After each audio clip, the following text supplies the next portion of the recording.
como o Toji transformou o mundo de Jujutsu. Existem muitos personagens bizarros em Jujutsu Kaisen, mas nenhum deles foi tão impactante quanto o Toji Fushiguro, pelo menos não com tão pouco tempo de tela. Ele teve muito pouco tempo de tela, mas tiveram outros que aí, né, quebraram o mundo, tipo o próprio Gojo. É sobre isso que eu quero Não tem conversar como. com você hoje. Afinal, Bora Toji lá. Fushiguro conseguiu dissociar de Jujutsu em apenas 4 episódios. Então, neste vídeo investigativo, vamos descobrir como ele mudou A edição é muito boa, mano. Vini Superstar Nerd. Edição boa. tudo, mesmo sem ter nenhuma gota de energia amaldiçoada. E também vamos responder a pergunta mais polêmica de todo o anime, que é: Satoru Gojo só sobreviveu ao Toji por causa do roteiro? Mas pra entender isso, primeiro temos que entender como ele ganhou aquela cicatriz na boca. E tudo isso vai estar na sua origem. O Lá atrás, quando ele tava lá no clã Zenin. interessante ao analisar qualquer personagem secundário, principalmente de uma obra tão complexa quanto Jujutsu Kaisen, é que cada detalhe faz uma diferença absurda no jeito que a gente enxerga a história. E antes de analisarmos o brutal Toji Fushiguro, primeiro eu quero falar sobre o verdadeiro significado de Jujutsu Kaisen. A tradução literal é Batalha de Feiticeiros, mas esse é um nome até genérico para uma obra tão profunda. E claro que toda história, em qualquer mídia, seja HQ, anime, mangá, filme, livro, cinema, tudo possui um tema principal. Sim. E normalmente isso é a base para a história. E no caso de Jujutsu Kaisen, o verdadeiro tema é solidão. Podemos ver isso sendo explorado em todos os personagens mais importantes do anime, como na história principal, a do Itadori, que fez uma promessa pro seu avô de que teria uma morte digna, com um velório cheio de amigos. Ou no caso do Satoru, que ao perder o seu melhor amigo, se isolou no topo do mundo, O vídeo tá ficando muito bem editado, mano. Muito bem estruturado, roteiro bom também. sozinho, por se sentir culpado. Mas se tem uma pessoa solitária aqui, esse cara é o Toji. Toji Fushiguro nasceu com uma anomalia Também. chamada restrição celestial. Sim. E isso significa que o seu corpo não tem nenhuma energia amaldiçoada. Nada mesmo, zero. Mas nesse mundo tudo busca um equilíbrio. Em troca da sua energia amaldiçoada, ele recebeu um belo upgrade nas suas habilidades físicas. O cara era mais forte do que qualquer um, mais rápido do que qualquer um, mais resistente também. E pra completar, tinha um instinto absurdamente afiado. Toji era basicamente um super-humano, com a capacidade de lutar de frente com qualquer maldição de nível especial, utilizando somente a porrada. E pode não parecer, mas isso é muito roubado. E junta o arsenal sagrado dele que, meu amigo... Nossa, esse bicho aqui é roubado demais. Mas o que para muitas pessoas seria um E ainda mais outra coisa, ele é extremamente preparado quando ele vai matar alguém. Ele é frio e calculista, mano. Então o Toji é realmente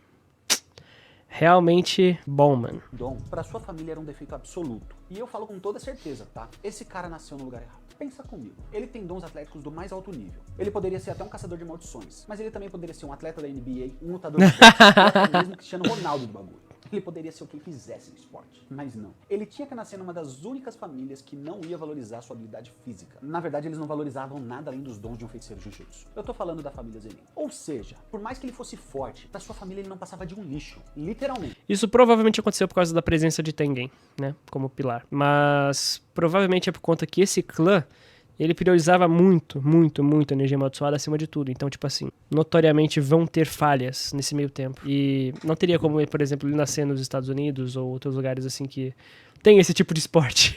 Que seria legal, seria muito legal se o Toji saísse do Japão e fosse pros Estados Unidos jogar na NBA. Seria mais pacífico. Mas ele tentou uma vida tranquila, né? Ele teve a mulher dele, mas a mulher dele morreu e aí fodeu tudo. E aí meio que capotou o Corsa. E ele foi criado desse jeito. Quando pequeno, ao não manifestar nenhum poder, ele foi maltratado e inferiorizado o tempo todo. E por mais que fosse forte, ele era considerado um verdadeiro fracasso por não conseguir exorcizar nenhuma maldição sem uma ferramenta especial. E por isso, ele era torturado pelos seus parentes fisicamente e psicologicamente também. Um dos maiores exemplos desses maus tratos é a cicatriz que ele tem na boca. Porque desde pequeno ele era atirado nos poços lotado de maldição. E uma dessas vezes, ao ser atacado violentamente por uma delas, ele ganhou aquela cicatriz na boca. Que nem aconteceu com a Maki. A Maki também passa pela mesma coisa depois. Bem legal. Então, graças a isso, ele decide começar sua vida sozinho, abandonando seu clã. E para isso ele vira um delinquente, ou pior, um matador de aluguel, que é absurdamente forte graças às suas habilidades físicas, mas também um excelente estrategista. Eu falo de estratégia porque, para aumentar o seu arsenal e a sua força, ele acabou adquirindo várias armas de nível especial em troca dos seus trabalhos, assim como uma maldição, que ele mesmo adestrou para levar suas ferramentas amaldiçoadas, tipo um pet. Tudo isso para que ele não Um pet que ele vomita, inclusive. seja percebido, já que graças à sua falta de energia amaldiçoada, ele pode entrar e sair de qualquer barreira, como se fosse um fantasma. E esse era o Toji Fushiguro, um homem frustrado e inferiorizado Ele é muito bom. por ser considerado um fracasso do seu clã, mas Que personagem bom, né, mano? que agora anda em busca de prazer, tudo para satisfazer os seus vícios, que no caso são mulheres e jogos de azar, deixando todo o resto de lado graças ao seu egoísmo. Mas é aí que eu me pergunto, ele realmente é uma pessoa egoísta? Logo a gente Pô, vai pra discutir caralho. isso. Pra caralho. Porque que nesse momento da história Bastante. sua vida muda drasticamente, mas só depois de conhecer uma pessoa. Infelizmente, essa parte da história tem muito pouco desenvolvimento. Mas após Toji se entregar a uma vida solitária, para satisfação pessoal, ou por sobrevivência, vai saber, né? Ele coloca uma mulher que coloca ele nele. Mas essa mulher é tão pouco explorada, que nunca nem mesmo foi mencionado seu primeiro nome. Mas ela muda a vida dele de duas maneiras bem impactantes. Isso é legal, é que nem o passado do Aizen, tipo, a gente não tem muito detalhe, mas a gente sabe mais ou menos qual é a linha. Então, a mulher do Toji ter morrido também tem mais ou menos essa mesma essência da abstração, que faz a gente pensar, pô, será que foi uma doença? Porque se foi uma doença, não tinha como o Toji fazer nada. O Toji não tem poder, não tem hacks, ele é só força física. Se fosse algum inimigo, o Toji poderia lidar, né? Se fosse um assaltante ou coisa do tipo. Mas é bem legal. É bem legal. Primeiro, eu consegui conceder a liberdade e aceitação pra ele, porque graças ao seu casamento com ela, ele pôde retirar o sobrenome Zenin, que na verdade mais parecia uma maldição. Foi nesse momento aí que ele adotou o nome dela, que seria Fushiguro. E isso se conecta muito forte com o futuro dele. Quando a sua ressurreição incompleta lá no arco de Shibuya encontra o seu filho, naquele momento ele demonstra felicidade, porque Megumi tinha escolhido o sobrenome da sua mãe pra usar. E a segunda, que ela dá pra ele é um filho, mas infelizmente ela morreu logo depois que ele nasceu. Pra cuidar do seu filho Então, né? Toji se casa mais uma vez, dessa vez com a mãe da Tsumiki, a irmã de consideração do Megumi. Mas logo ele abandona eles, voltando àquele seu estilo de vida solitário e triste. Mas agora você precisa prestar atenção, porque a gente vai separar esse ponto em partes. É, a irmã dele eu não lembro qual que é, se ela é meia irmã, não lembro exatamente. Vem comigo que vai valer a pena. No nascimento do seu filho, Toji dá o nome de Megumi Fushiguro. E esse detalhe da escolha do nome revela um segredo nessa relação conturbada entre pai e filho. A realidade é que Toji estava completamente desinteressado no seu filho, ou em ser pai, dando a ele um nome qualquer, já que esse nome normalmente é utilizado por mulheres. E essa confusão só rolou porque ele não dava o mínimo nem pro sexo da criança. Mas também, logo na sequência, ele saiu de perto do filho dele. E aí que está a polêmica principal dessa relação. Muitos diriam que esse abandono foi um ato egoísta, mas eu não acredito nisso. Eu acredito que ele está ligado ao seu complexo de inferioridade. Ele abandonou Megumi por julgar não ser uma boa influência para ele, já que no seu interior ele ainda acreditava ser um fracasso. Sim. Sim. E é realmente interessante a gente analisar esses detalhes, Sim. porque no final tudo se encaixa com uma complexibilidade da personalidade de um personagem tão poderoso, mas também que é tão quebrado emocionalmente. Eu ainda vou fazer outro vídeo do Toji, inclusive. O primeiro vídeo que eu fiz dele foi mais pra explicar a relação dele com o Son Wukong, né? Pra quem viu, tá ligado já. Mas eu tenho outro vídeo aqui, na real, ó. Essa aqui é a thumb que eu fiz pra ele lá no começo do canal, eu fiz isso aqui, ano passado, no caso. E tem essa aqui que eu ainda vou falar mais da relação dele com o clã Zenin e com a mentalidade dele, que é essa aqui. Essa aqui. Que já vai sair mais pra frente também. Que aí seria, né? É uma thumb diferente, mas que tem a mesma essência. Vai rolar ainda. Decepção. Ai, calma aí, você ainda não. Ainda não é você não, calma aí.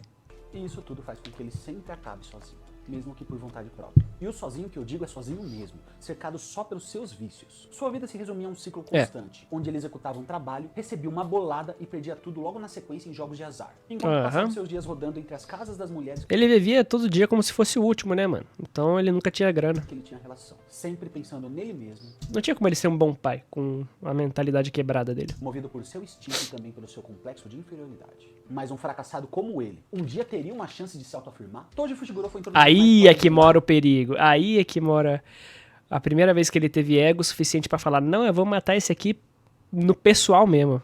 Aí quebrou tudo. Neferpitou mandou R$2,50. Neferpitou, salve. Analista, meu rei. Olá. Irei usar a Blitty para curar sua calvície, Alteza.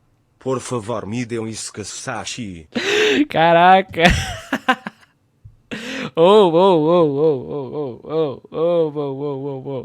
Eu já tenho uma gata e o nome dela não é Pitou. Como vilão principal. E lá, ele tem um propósito muito claro. Pra história, eu digo, mostrar o real potencial da Maki e também abalar completamente a estrutura da sociedade de Jujutsu. Sim. Eu não tô falando isso pra exaltar sua importância, não. Isso é real. E eu vou te mostrar agora o porquê. Tudo começa com o Toji Fushiguro sendo contratado. Naquela época, estava chegando próximo a data em que o Tengen, a entidade mais poderosa da sociedade de Jujutsu, precisaria trocar o seu corpo. Mas simplificando, ele iria fundir o seu corpo ao corpo de uma menina compatível. E o nome dessa menina é Riko Amanai. Só que ali tinha uma treta... Mano, o Toji ele é tão errado assim que, tipo... Ele mata rico sem mais nem menos, né? Tipo, é por ego, querendo ou não, é por grana e é isso aí. Séria. Tinha pessoas que idolatravam o Tengen como um deus, que não queria que ele se fundisse a uma pessoa. Eles queriam que o Tengen ascendesse como uma entidade. Então o melhor jeito pra resolver isso é eliminando a menina, também conhecida como o receptáculo do plasma estelar. Resumindo, matando a Rikomanai. Claro que a escola Jujutsu, prevendo isso, colocou 2 feiticeiros pra proteger ela como guarda-costas. E eles eram os mais poderosos, Satoru Gojo e Suguru Geto. E claro que toda essa história você já conhece, mas eu vou recontar ela de um ponto de vista diferente, e eu tenho certeza que vai valer a pena. Toji olhou pra esse trabalho com mais interesse do que o normal, porque ali o prêmio não era só dinheiro, ele também se interessava em provar o seu valor. Pensa comigo, uma criança maltratada e chamada de falha, que sofria bullying e agressões na sua própria casa, tinha a possibilidade de esfregar na cara de todo mundo, que superou o feiticeiro Jujutsu mais poderoso vivo. Eu acho que na real, ó, bom ponto, mas eu acho que o ideal é que não é pra esfregar na cara de todo mundo, é pra ele mesmo. Ele não queria esfregar na cara de ninguém, na real, ele só queria provar pra ele mesmo que ele superou. Eu acho que esse é o principal. Eu acho que ele queria superar o Gojo por prazer próprio, pra ele provar pro próprio eu do passado e pro próprio clã Zenin que ele superou. Saca? E ele não ia nem dar satisfação, é só matei. Matei o feiticeiro mais forte. Solei, com preparo. Solei, solado. Todas as suas, qual que é o nome? Todas as suas vantagens pela energia amaldiçoada não são nada contra um primata que nem eu, com vantagens também. É isso. Tipo, eu acho que é muito mais por ele do que pra ele se provar do que pra provar pro clã ou pro resto. Se você analisar comigo, tanto o Gojo quanto o Geto nunca foram seu alvo. O único alvo real era a Rikomanai. Mas ele sabia que pra ele sobreviver essa missão, primeiro ele tinha que eliminar os mais fortes. Então ele usa 2 fatores ao seu favor, de maneira genial. O primeiro dele é o seu conhecimento, as suas informações. O cara já tinha conhecido o Gojo quando mesmo ainda era uma criancinha. E ali ele percebeu que jamais poderia surpreendê-lo, já que mesmo... Não tem como sair do radar desse aí. Tem que ser muito específico, tem que ser muito no ponto e tipo em questão de segundos. Sendo um fantasma para a maioria dos feiticeiros, ainda assim tinha sido notado mesmo à distância pelo jovem Gojo, uma criança. Ou seja... Nossa, ele representa tudo que o Toji odeia, mano. Ele teria que baixar a guarda do inimigo. Ele representa o dom natural que o Toji nunca teve, mano. Nossa. Então, com um preparo digno do Batman, ele construiu um plano absurdamente genial, que usaria a segurança e a arrogância do seu inimigo contra ele mesmo. E a estratégia foi a seguinte: o primeiro passo foi identificar todas as informações necessárias, como quem está na missão, onde eles estão levando a Rico e, por último, qual o prazo final para a assimilação. Sabendo desses 3 detalhes, ele identificou qual seria a melhor maneira de baixar a guarda do Satoru Gojo. E essa estratégia é tão profunda que se baseia na arte da guerra de Sun Tzu. E ele também sabia das técnicas. Ele sabia lidar com o azul, com o vermelho, mas aí chegou o roxo, irmão, e aí explorou tudo. Aí estourou geral. Aí não tinha como.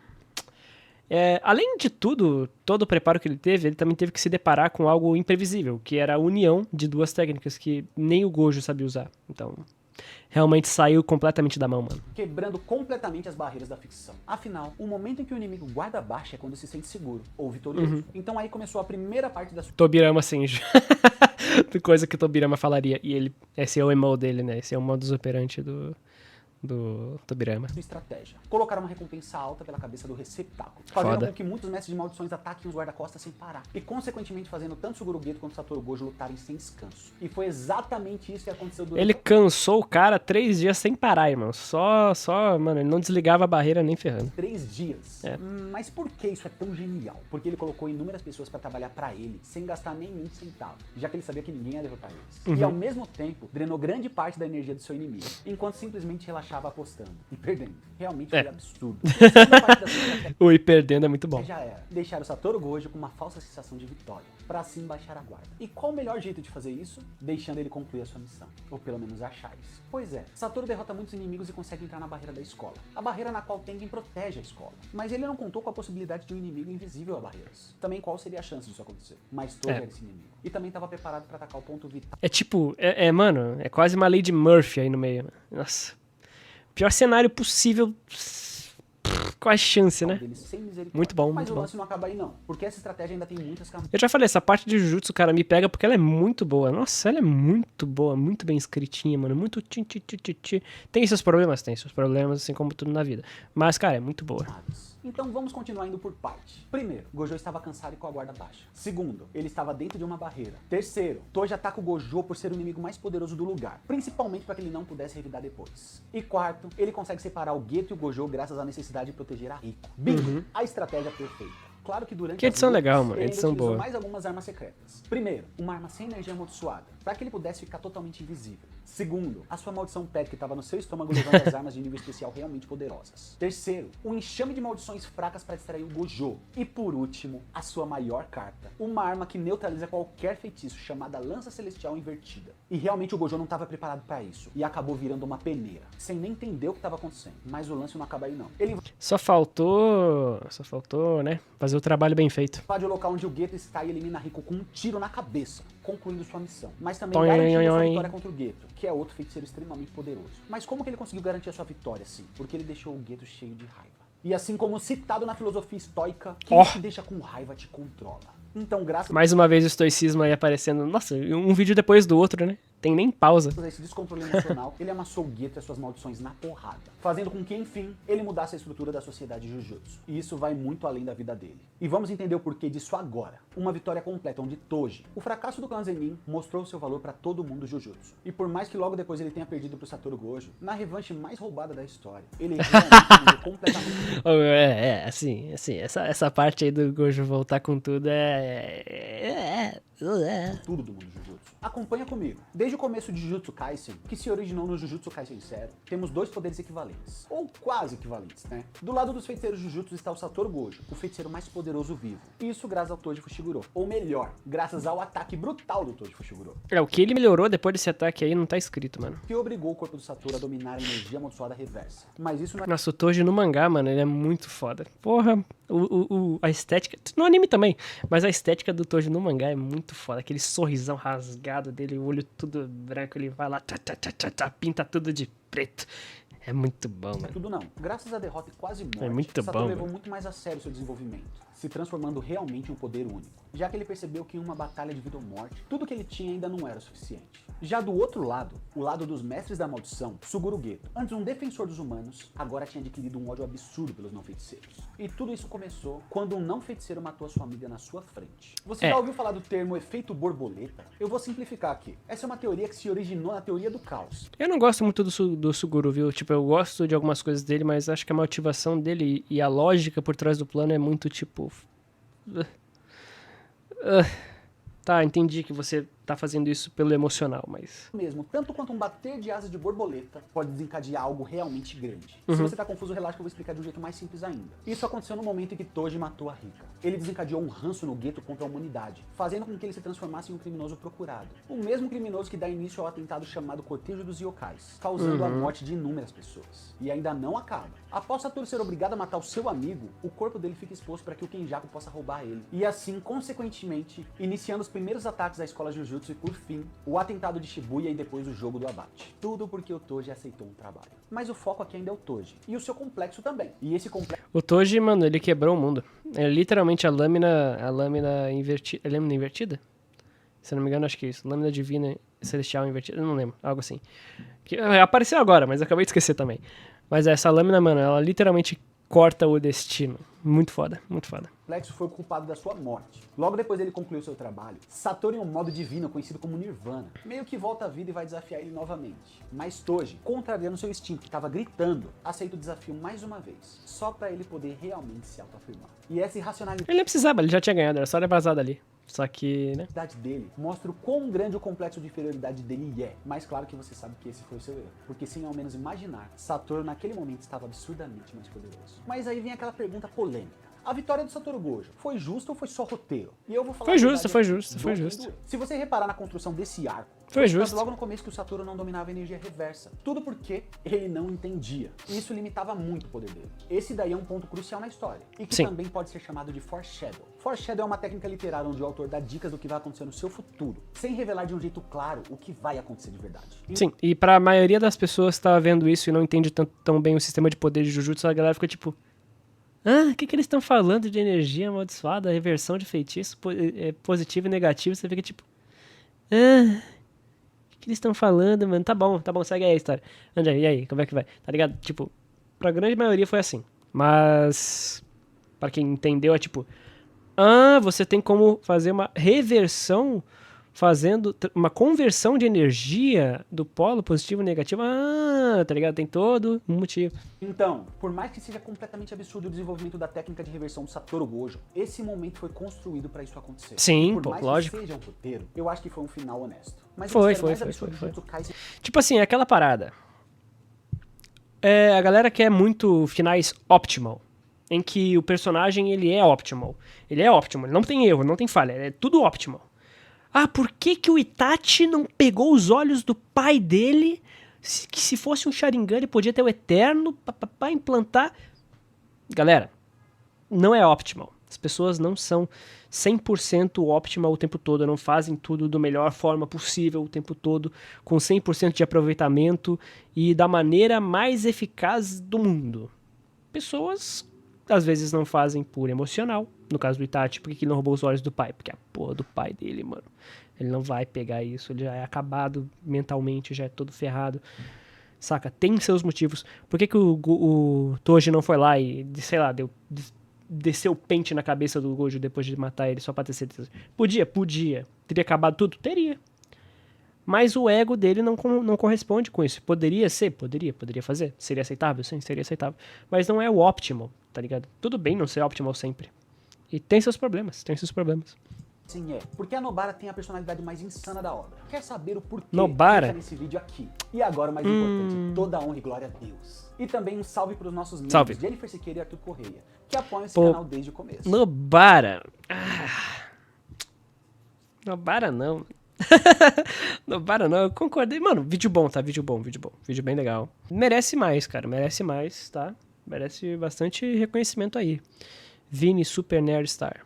Merece. Daqui a pouco eu deixo o like, eu não tô logado. Mas bem legal o seu vídeo, tá? Canal monstro. Ganhou mais um inscrito também. Bem legal. Gostei de como foi qual que é o nome? A dinâmica do vídeo.